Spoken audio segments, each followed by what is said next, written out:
Magandang araw sa inyo lahat. Ako nga pala si Howard M. Abrico upang talakayin ang napakahalagang isyu ng pagbabago ng klima sa ating bansa.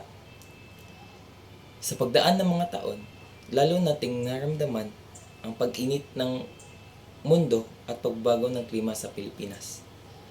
Sa Pilipinas, hindi tayo makakaligtas sa pagtaas ng antas ng karagatan, matinding bagyo, labis na pag-ulan,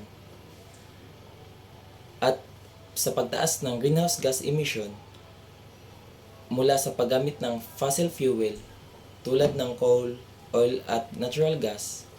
Nakakaepekto rin ang pagputol ng puno sa pagbago ng klima sa ating bansa. At nagdudulot rin ito ng panganib sa ating kaligtasan, kalusugan at pangkabuhayan. Subalit, hindi dapat tayo mangamba.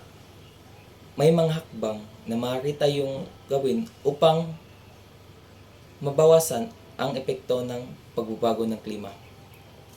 Kailangan nating magkaisa at kumilos. At dapat din tayong magkaroon ng malasakit sa kalikasan sa pamamagitan ng pagtapon ng wastong basura, pagtitipid ng enerhiya at pagtatanim ng puno.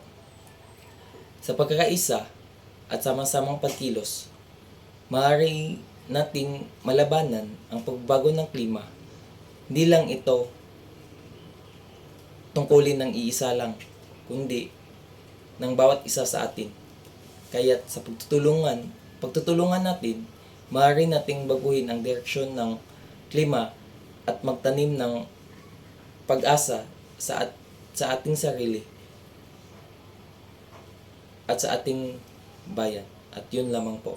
Maraming salamat.